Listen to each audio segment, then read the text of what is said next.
zolandi ke chikata kota ki na kingakati tous les mercenaires ya ferme wana babimisi bango biso to wana belema wana tous les mercenaires oh tout ba maskaki kuna oh ba bombaki ke ote baza bato basala ka bilanga awa babokola ka banyama ba mercenaires to yebaki bango chikata akomboli bango Teresa Polele kinga ferme Polele Teresa Polele ne apesi bango mbote makasi ya tukande to monani sous lelo ezali pe weekend mona na ndebi biso tolobaka même si weekend mais politique donc ezali wana pona ko kolobela mboka kolobela ici tout peuple congolais na makambo ezoleka na mboka na biso voilà. OK, merci Mitokoti maman na likambo to eli mukula lomo na mboka to ino na posé ya Mozitu l'autre monde que Mozitu a bonne ko loba mabe pour na chef de l'état bandaki ko loba biloba pour na peuple congolais to ko mona que Mozitu esprit côté le Mozitu a changé maloba. Pourquoi Mozitu a changé maloba mon mboka Mozitu a passé deuxième mandat na Félix. Oh. Mozitu. Andeni. Voilà. Adolphe Mozitu nda passé mandat deuxième na Fachi Beto. Parce que biso to bandé ko yibisa bango ke ba voyage chef de l'état ba retomber kozala. Il y aura de bonnes choses. Makambo abie koya. Papa, lelo ya Mozitu a changé maloba mais yango to lobi avant que Mozitu abando changer maloba wana tata wana ifasa na nutubela parce que na yebisa yo yango parava le kana TV5 to landaye na journal Afrique a lobi que non on va mener un politicien congolais qui est congolais à Kende Koleka na TV5 non on va mener des actions pour déstabiliser le pays pour que Tshisekedi ait échoué. On dirait que Tshisekedi il est le président, il y a famille na yeto président de la République pour na Congolais nyonso. Donc yemi uzitu même famille na yeto Tshisekedi est président na bango. Mais ya zo luka qui a déstabilisé mboka Tshisekedi a échoué. Voilà aujourd'hui ayeko lobaki ba retomber comme ko salama Mozitu a changé maloba. D'abord tata wana Mozitu a tout bela devant peuple. Ayebisa na peuple ke makambo nyonso na lobaki contre Tshisekedi bolimbisa ngai Tshisekedi azo sala musala ya kitoko régie financière ezali komata recette ya mboka ezali komata asa la tubela wana ndeko kozala bien. Mais moi mboka umonite ke Mozitu koza kibali c'est mbongo pas chef de l'état. Te mbongo wana papa biso tozali na kingakati te ferme ezalaka te. Na yebisa kabino Tshisekedi kana kingakati tabenga ka bango bakenda kozwa mbongo. Awa biso tozosande musala ya mboka. Ye moko il a pris au babengi devoir ya conscience na ye la conscience ezongi alobi ke te makambo alenge tsaza kosala na ministre ya finance ezali musala ya makasi et ba recette ezali komata tozali kokangane miyibi Gilles alenge tsazo traquer tous les volets et aujourd'hui kopona koyiba mbongo ya l'état bato bakomi kobanga pona nini bato basu kokomi kobanga Mozitu atiki madidi ye moko atiki Fayulu ye moko mena abendani malembe bako bando panzana ka moko bako tokola sabango ke le chef de l'état travaille pour l'intérêt du peuple. Pourquoi ba panzani la muke panzani bongo to poto yebisa ki bango la muke ezaki innovation ya yemoko Félix nda lobaki papa lobaki to la pongia ba bébé maintenant na yebisi bino to la muka biso nyonso to lobaki ezaki appellation Tshisekedi da créaki na Genève yemoko akikipeke yango moni la muke panzani akadik pe ko continuer ko panza assemble na bango nyonso bando salelaka likopa contre un fils de l'homme mwana ya nzambe papa babundisaka mwana ya nzambe te bako banda ko panzana ka bango nyonso donc oyo nenga ye abandi ko sala mena lelo ba déclaration ya bien na ba média to yebisi ke tout bela d'abord devant peuple loba na peuple yebisa na bato kongomani ke te makambo na lobaki ezaki ya mabe lelo oyo na moni ba résultat eza ba retomber à voyage chef de l'état tant mokonzi mboka za ko voyager bango ba lobi ke azo mata ba peuple biso to yesaki mokonzi voyager parce que mboka o diplomatiquement ekufaki notre pays na scène internationale tozaki sous-souté Congo bandé ko zoyango comme une commune Congo na ba pays musu bandé ko mona biso tozana présent sous la à la tête du pays Hippolyte Kanambe Masangebele na Kingakati il connaissait absolument rien à la politique mais na quand le chef d'état même le long tozo sa une émission na uti ça débat na ndeko aux États-Unis azo komela nga yawa na États-Unis ote mokonzi azo voyager trop to moni ba retomber Kagame a voyager raté na ebisi Kagame a voyager déjà trop mboka na comment stable parce que tant biso to bandé ko bundisa Kabila hao pendant 18 ans longwa na pouvoir Kagame bandé ko voyager pona ke ateka image ya mboka na ye d'abord un président de la République o yaza sincère o yaza azana na amour na souci ya mboka na ye il faut que kende ko vendre image ya mboka na libanda pour que investir baya ko investir na kati ya mboka mais lelo ta Mozitu bandi ko loba wana eza musala ya Nicolas Kazadi ministre de finance tozaki na sele ala guli ministre ya FCC abloka ki biso makamunya so ya l'été telemaki mais lelo Nicolas Kazadi ministre ya finance excellence o pe to kende ikotala ye to pesi pe mbote excellence asa ko sa musala na ndenge longo bani et lelo ba ke tomber ça ko sala ba kese ça ko mata na DG ya DGI faut matele DG ya DG passer moi kabi o asa ko sa musala pena na ndenge longo bani to en tout cas DG to pesi lisum losako biso ba combattant to za ko soutenir ba action ça ko sala continuer yango to lingi ke budget ya mboka oyo même na 2023 et ko mata na 25 milliards de dollars américains et ko sala bien to za na budget 25 milliards ndenge moko moko na ba pays mususu africain voilà ba pays mususu africain mwana mboka ah bino boza bien mais kuna na Ituri bolobaki que état de siège et continuer mais état de siège yango continue toujours mona toujours baza ko kufa bino bato baki que guerre na est sili mais to ko mona que plus bato bakufi belé na kati ya est toujours ebati guerre à est bino mpe boyebi yango nde tozokake mokonzi mboka yebi ke guerre à est wana ye mutayebi on toyeba te eza na nini yango d'abord la guerre ya est moni ndenge na ulati awa lelo na lati na couleur ya drapeau national couleur ya drapeau national lopa kaka ya futi te toloba couleur ya drapeau ya mboka donc elingi koloba ke toza biso nyonso na bandeko ya est toza na bango bomoko toza na bango toza ko compatir na ba famille bazali ko kufa kuna biso tokoloba te ke ndenge makambo eza koleka kuna biso toza komona te awa d'abord ndenge tolobi topesi ba condoléances na ba famille nyonso le communicateur Junior Belami FCC Keba le communicateur du peuple parce que tolobaki na bango insécurité kosila mais awa tozolobela incomplicité na niveau ya kati armée na biso mokonza mboka uti ko matele yango tango yambi ba généraux nyonso na salle ya cour discipline des militaires mokonza mboka alobeli yango alobi ngatangu na komi président de la république na lingaki teke na mona congolais akufa même na coin moko ya mboka na lingi ke makambo wana esila pe armée ezimo solo ebele. Depuis que Congo est là, Congo c'est la première fois armée na biso et so financement ya makasi de la part ya gouvernement. Mais maintenant ce ko esengi musala ya bango pe armée batika complicité. Lelo on dit toza ko sala mission na kati ya Ituri kuno landi ke bauti ko condamner 5 officiers ya FARDC bazaya complicité na Codeco. Bazaya ko pesa ba milice wana Codeco minuki, bazaya ko pesa ba munition, ba condamner bango na peine de mort. To féliciter d'abord au coup militaire. Ceux qui bazui ba officier ya FARDC complice na makambo ya est, ba condamner bango sévèrement. Pe ko condamner na peine de mort, ba lukela en prison moko boyata angenga na Équateur bakende kuna balongwa na est parce que baza na complicité makasi na niveau ya makambo wana eza koleka kuna et biso ba congolais toza ensemble na bande kona biso est ya mboka toza ko compatir na ba famille baza ndeye toza na ba image tozi ba vidéo ezali atroce komona ba image ya ndengwana il faut siko population quinoise congolais et surtout quinois en particulier bande kwa Kinshasa ba réveiller na pongi na kolala o biso tolala o tolongwana na pongi wana tolongwana o eza lokola andormi ya baba oyo batontela biso kimbuta tikeli biso awo kimbuta na kotanga kombo ya tata wana tivale kimbuta atontela biso baba belé awo donc nde yango moni congolais amipesi focaliser kaka ba masanga kobina ka belé kobine belé politique muke makambo mboka na bino bokolandela te et comme tozi makambo ya insécurité à l'est to responsabiliser yango Tshisekedi on dirait que Tshisekedi akosisa yango ye moko Tshisekedi akosisa yango na soutien à peuple congolais na simanaï voilà assez on a soutien peuple congolais na mboka mais bino ndebo manko lo baki guerre na est ndeza bongo isili mais tout le monde a toujours continuer bato babanko lo baki mokonza mboka aibi guerre wana stopper sa bango raison tondengeni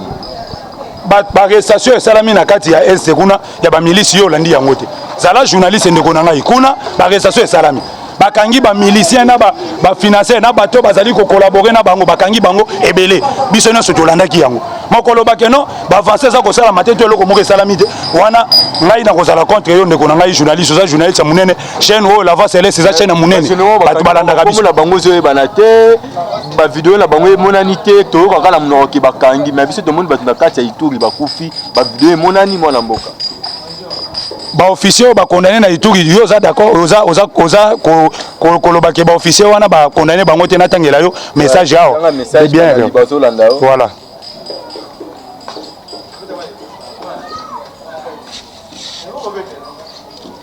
petit à petit voilà FCC Keba te zela na tangela yo po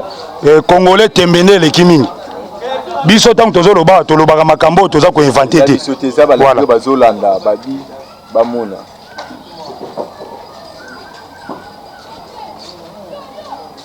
Ok. Et mon ami. Voilà. Ituri. Okay. Peine de mort requis contre 3 officiers supérieurs de FARDC pour vente de munitions de guerre au Codeco. Awa si tu peux ces formations à la ligne, journal à la ligne. Oyebi yango. Et ça journal il y a presse écrite. Tobandeli lisusu Ituri. Peine de mort requis contre 3 officiers supérieurs de FARDC de vente de munitions de guerre au Codeco. Donc bango bazali kozwa minduki. Na bibundeli o Tshisekedi azali ko pesa bango, baza ko pesa ba Codeco. Maintenant lelo 3 officiers wana ba condamné bango na peine de mort na kati itu. Donc wana c'est ça ba avancer. Tolobi beboye complicité ezaki makasi na kati armée na biso mokonza mboka azali ko déboulonner système wana. Pas lobi yango abangi yango bangité. Au moni tango mokonza lobi yango na Côte d'Ivoire na Abidjan. Alobi ke éducation na biso ezali malade. Mais bato bazali ko sala récupération politique. Bali basa yango récupération pour te abandi ko critiquer ba enseignant na biso, ba enseignant ba bi ko tang c'était wana eza récupération politique. Mokonza mboka lobi ke programme scolaire ya mboka na biso il faut changer. Pour éducation na biso mata. Pourquoi na koyebisa yo? Otali ba politique congolais oyo, lelo oyo baza miyibi na kati ya tati ya mboka. Bazo banda kotanga ba école primaire na Congo. Abandi kotanga école primaire awo. Atangi ba université. Akomi professeur na université na Inikin. Akomi gestionnaire ya choses publiques moyibi. Ake ko yiba mongo ya leta. Yebisanga yi moto wano atangi classe yo soko otangi classe otangi ba université. Okomi professeur université pe ba pesi au ministère pour gérer oke ko yiba mongo ya leta. Est-ce que oza muto oza na conscience? Na France tu peux faire ça. Yango to lobby, il faut que programme scolaire na biso changer. Toza na bana o bakotanga kelasi na ndenge logobani ba éducation comme que batangisa bana ya kelasi même école primaire secondaire et na humanité que koyiba mbongo ya leta ezali punissable. Donc soko ozali kotanga batangisa yo koyiba ke mbongo ya leta te oyeba ke mbongo ya leta ezali pona peuple ensemble. Soko komi bourgmestre komi ministre okomi président de la République mbongo ya leta ezali yote wana ezali conscience o mokonza mboka interpellé balingo sala yango récupération mokonza mboka lobi armée na police bazali ko instrumenta bazali ko sala complicité pona ko matisa insécurité mais le lot tozali komona yango officier ba condamné awo eza ba officier affaire DCT eza ba officier affaire DC pe ba pesa information to lobi biso toza même moral na ba soda na biso ya mboka ba soda molongo to loba ko bazali ko bunda kuna ba soda wana biso toza ko encourager bango tozali na bango ensemble mais siko complicité na niveau ya officier o bazali ko trahir armée ya mboka soki yo prêter serment sous le drapeau il faut ça la mboka soko comment trahir mboka il faut ça la condamner même na États-Unis même na mboka musu ba France ba Arabie Saoudite ba mboka o mibeko ya loi eza respecté soko trahir drapeau ya mboka il faut ça sanctionner ndeko na ngai actuellement na mboka toujours continuer toujours petit à petit mais tout le monde na régime Kabila ba biloko tout ezala quitté mais pourquoi quand na régime na binonde tout le monde ka ba problème okebu fati ozongi be fati pourquoi quand na régime na binonde makambo ezo sala maman Kabila yemoko azalaki yemoko organisateur ya désordre wana tomoni ya azalaki calme mutako tuna ete po yemoko azalaki organisateur ya désordre o ezaki au sommet ya l'état infiltration ekoti lelo na kati armée c'est lui soto lobi yango bandeko na bino bandeko bazolanda ba téléspectateur bando tinda biso ba mibasho te bino bolika kotake mais to lobi organisateur na désordre o ya ba insécurité à l'est wana la première personne o a créé infiltration na kati armée na biso c'est lui. Tango Zozo Bisengimana, qui est rwandais, inspecteur général numéro 1 à la police dans notre pays. Aujourd'hui, James Kabarebe, chef d'état-major dans la armée, infiltration continue dans la armée. Mais aujourd'hui, mon frère, Tokolobanine, Moutazaki, premier organisateur, Badeve Kaimbi, Badave nationalité congolaise ou étranger, ou rwandais. Et aujourd'hui, Tokolobake, Batouana Baki ou infiltré Bisso, pour les locaux, Congolais, Abandako. Kunda bibembe nenge tozali ko kunda bibembe mais ben sécurité wana ko sila parce que fa de ça récupérer plusieurs villages plusieurs territoires le lo ba ADF ba Kodeko ba sous na base mais rien que la complicité des alliés na katia armée ba officier na biso bazali ko sala ka continue ba munitions ndenge message to moni to tangi yao donc bazali continue ba munitions na ba Kodeko ba sous na financement te baza na bato ba pays ko financer bango te à part ka pays moko voisin azaka alingi ko changer mentalité te alingi bongo la motema te mokonza mboka za interpellé pays wana voisin bongo la motema alingo bongo la motema te soki ke ndako ya voisin za kozika moto yo il faut ya na mai o boma moto wana mais ye aboyi ko ya na mai pa boma moto o ndako ya voisin za kozika ya zo ya lisusu na pétrole essence aya ko sopela moto to yebisi Kagame atika politique na ye wana politique ya mabe wana Kagame tubiso ba kumata nous sommes pas d'accord il faut changer mentalité na ye parce que Kagame akoleka Tshisekedi akoleka mais Congo na Rwanda ko tokotikala ka ba voisin éternellement et voilà. Ok, moi, la toujours continue toujours petit à petit, mais tout le monde est guerre dans l'Est. Tout le monde chef de l'État a toujours coupé ça, député, Mito, Kabambongo. Tout le monde chef de l'État a toujours coupé ça, a kangisi, musicien. O ba yok baboyo kanate akangisi bango apesi bango bambongo mais na est kuna bato bazokufa so talipe na kinya nzala bloc zo matame omuna apita bato ba 50 ozali ni pouvoir ngo ndeko ozali na ba preuve ya magambo yo za koloba wana mokonza mboka azopesa bambongo ozana ba preuve wana tozala ndeko kolanda kozala journaliste yoko koma Pierrot Louarate écoutez yoko koma Pierrot Louarate antivalère un monsieur soko tali tête na etala mutu ya Pierrot Louarate otali au mona ka morphologie na ye rwandais donc baza batu moko boye bazoya kokotaka na mboka oyo kaka sima ba Moïse Katumbi sima ba Kingakati soko moni moto aza congolais azokenda kaka Kingakati kokende koleba mbongo ya Kingakati mutu wana fo kolandela ye bien c'est un infiltré ba yo kokotela biso ndenge to moni ba presse penge mboko azo luka benda morphologie congolaise baza ta na trace moko ya ba congolais te soko talika elongi na ye mboko ba moko ba uta ka Sud Soudan baza na tribute na Congo baza na Sud Soudanais yango mokonza mboka akendaki na Soudan pona ko zongisa tous les mboko bazonga na Soudan donc tolobi yango to télé awa eza politique ya diabo oyo nyonso mokonza mboka azosala eza mabe Laurent Désiré Kabila tango akomaki à la tête du pays na 2001 asangisaka tous les musiciens congolais yo zaka na mboka oyo te ozaka na mboka oyo te nzembo ya franc congolais oyo ba musicien na biso bayembaka na kati ya mboka oyo ezaki vision ya Laurent Désiré Kabila soki mokonza mboka asengi ke ba musicien congolais basangana bazala bomoko po ba faire face na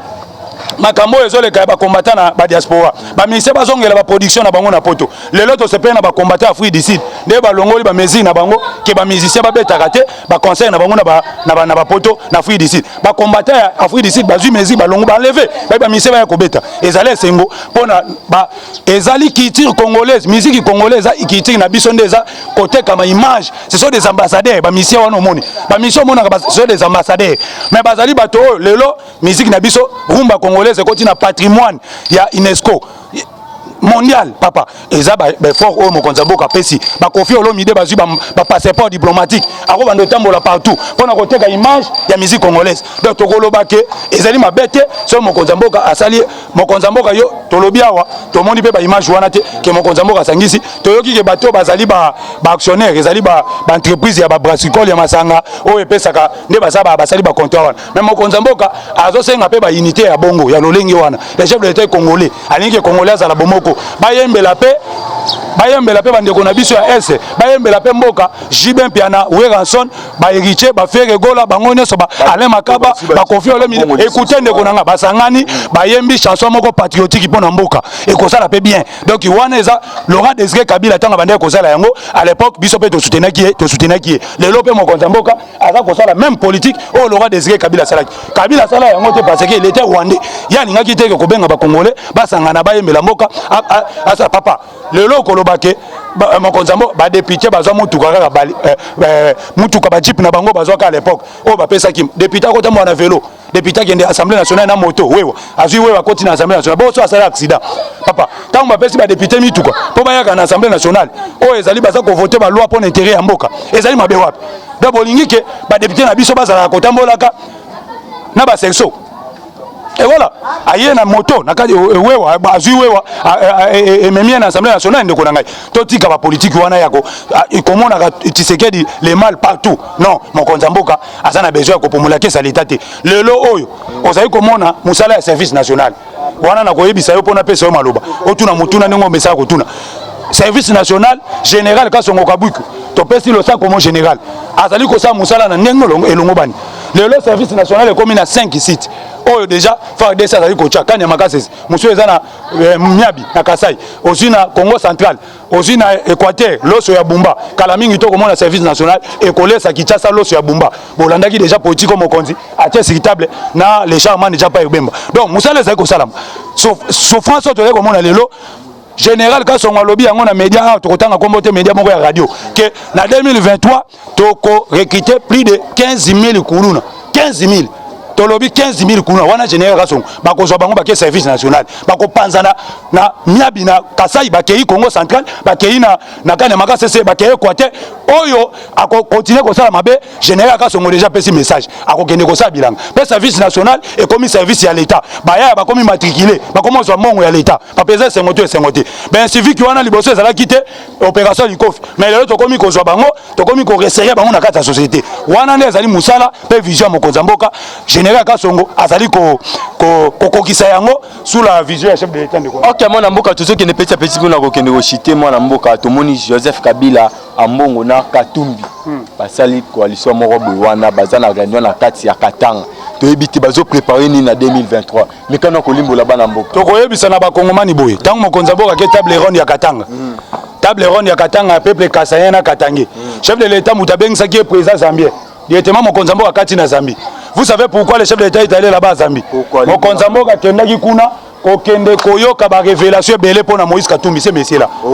Tango mokonzi mboka pesa qui est passé pas zonga na mboka c'est un homme d'affaires aya ko saba faire na ye.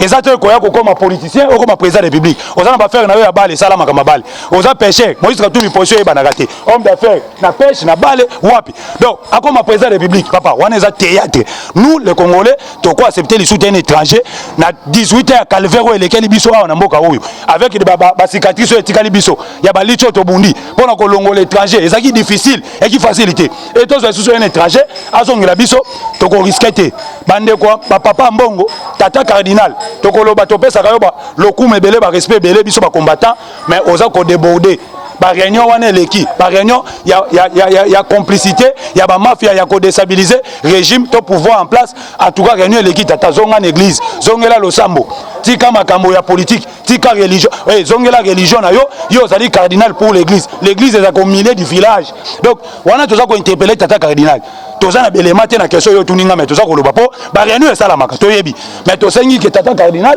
azongela losambo azongela bible azongela évangile atika makambo politique parce que gratuité enseignement mokonzi mboka te mutache yango eza constitution ya mboka eza mibeko ya mboka nde esaki ke bana batanga ofele ye komi guerre na chilombo po classe ofele tolobi ke azongela losambo atika makambo ya politique atika politique na ba politicien et Moïse Katumbi mokonzi mboka tanga ke na Zambie ake ko découvrir le président Zambie alakisi na ba village natal na ye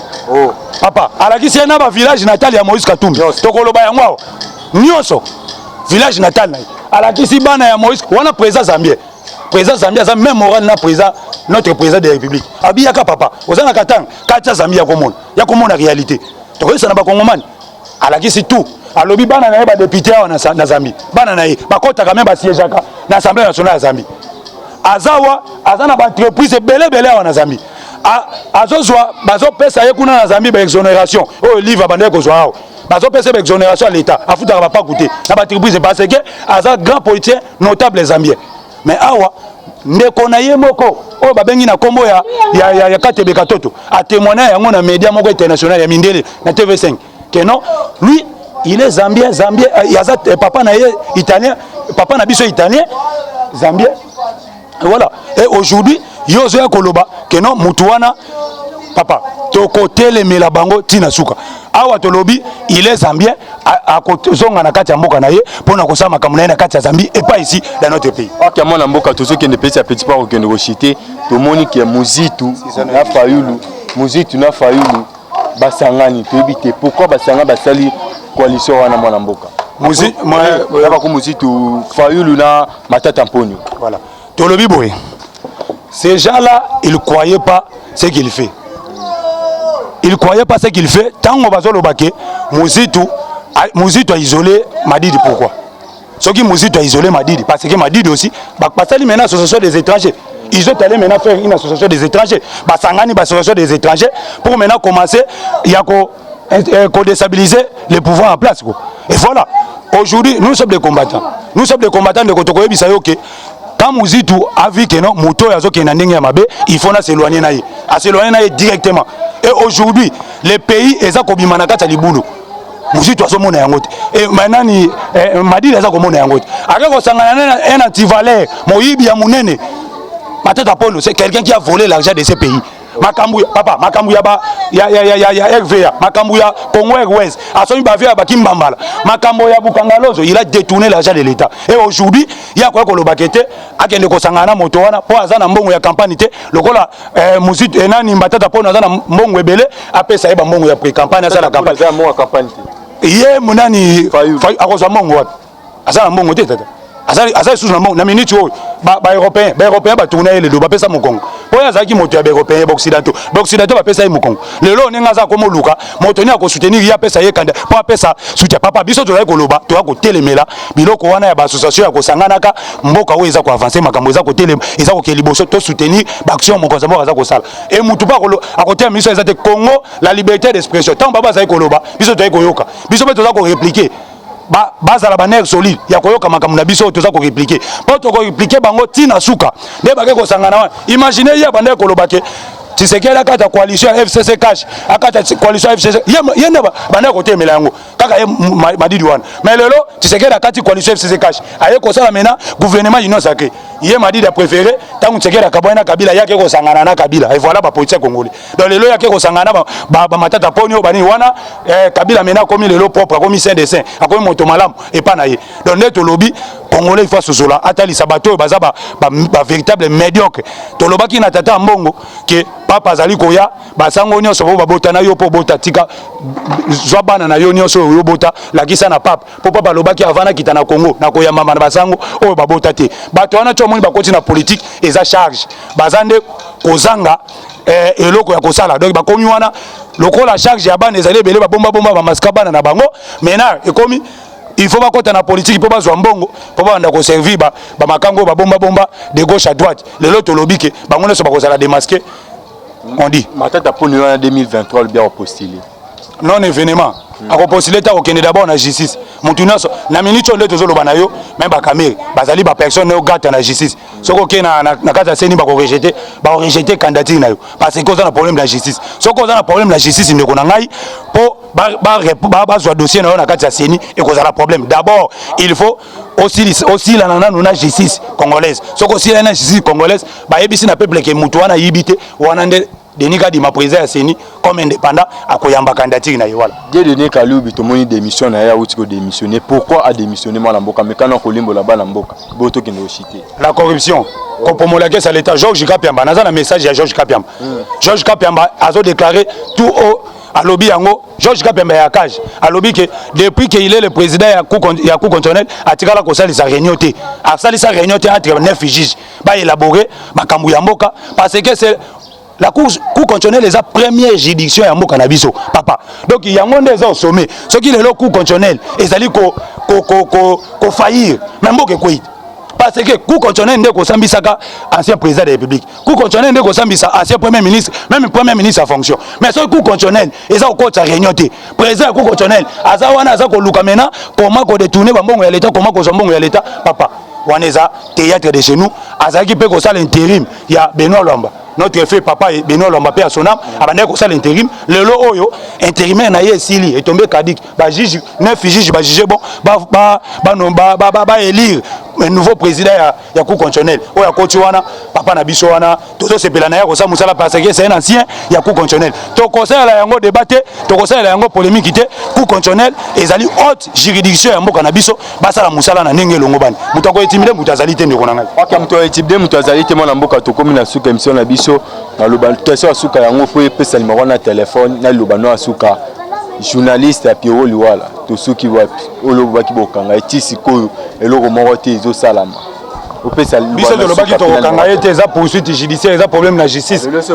eza problème na justice papa biso to lobaki combattant tanga lukaka muta koluka ye na ndenge moko ya ndenge ya ko bimisa yango na ba média te ko nanga tangu tozaki John Lungila na ye tennis vous étiez là non John Lungila wa banda lelo John Lungila so aleki na TV au moniteur comment ko peser maloba na ya ava banda ko lobe ko kritika Tshisekedi parce que John Lungila abanda ko kendaka matin midi soir na kingakati pona ko zwa mbongo ya kingakati ko kritika Tshisekedi mais aujourd'hui nous avons récupéré John Lungila azoki lumbe na ye Pierrot Liwala tolobia za na dossier na justice aza na dossier na justice te biso to ko récupérer parce que atteinte la vie privée à chef de l'état mo konzambo za na vie privée na ye yo nongo za soko vani na mwa coin ya terrasse omeli mwa bière na yo okomi président de la République fongana le kana lo bakete abanda ko vana kwa ya masanga vous êtes congolais kinois oza congolais za kinois za vie na yo eza vie privée aussi la vie privée na yo, on ne peut pas toucher la vie privée du chef de l'État. Il faut me comprendre yango to solo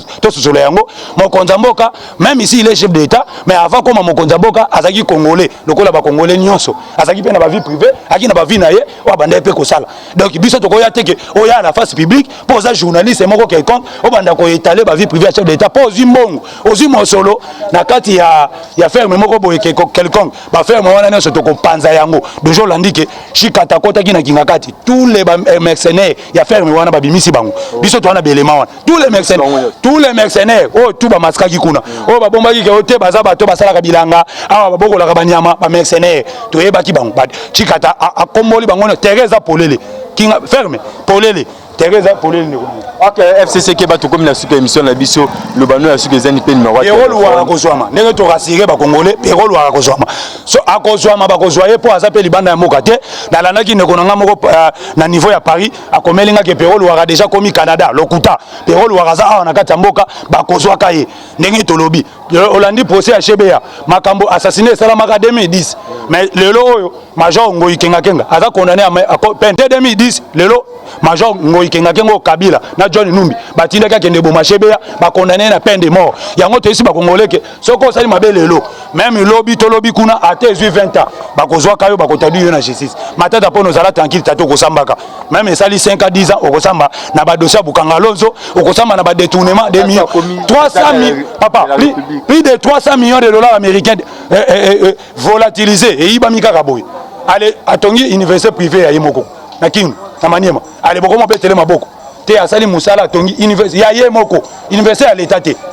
C'est que depuis qu'il est là, 3 ans. Oki déjà tongi déjà immeuble. Atongi déjà université privée à Wapi. Atongi déjà supermarché Wapi. Atongi supermarché Wapi. Atongi Wapi. Donc ce monde qui bateau wana bazaki na politique ya kozamongo ya l'état et comme ba bien privé na bango et comme ya bango donc bando tonga biloko ya bango moko atongi université na ye bino betele maboko bolobi moto yo a commandé président république le local ya makasese eza ko sa babilanga soki bukanga lonzo eza ko sa musala na kanya makasese mais le lo makambo itali kolia ya peuple congolais et ngaka zo solution mais bango bazaki ko sa makambo basali projet wana ko suka na nzela papa na continue lo vidéo moko ocha yango na lava céleste matata pone même Kabila inaki azo pese sumbo tete nous avons des vidéos bakena kata cérémonie boye mbote yango Kabila a dévié le boko ya matata pone ali moto ndeye mutaye ko boma penza manana ngai tina suka ti Kabila lelo ya tiki pouvoir isa à cause ya moto wana un ancien premier ministre malin donc mutu moko azo piller que c'est l'État sans cesse azo so des millions de dollars 300 millions à la tché aketonga université bino abolobi ki ate congolais lokola kino ka muta sentiment to pesa ye mandat azo pe candidature na 2023 to côté le melaka bango biso to zawana soki ka bakosa milumbe lumbe na seni toke mobondo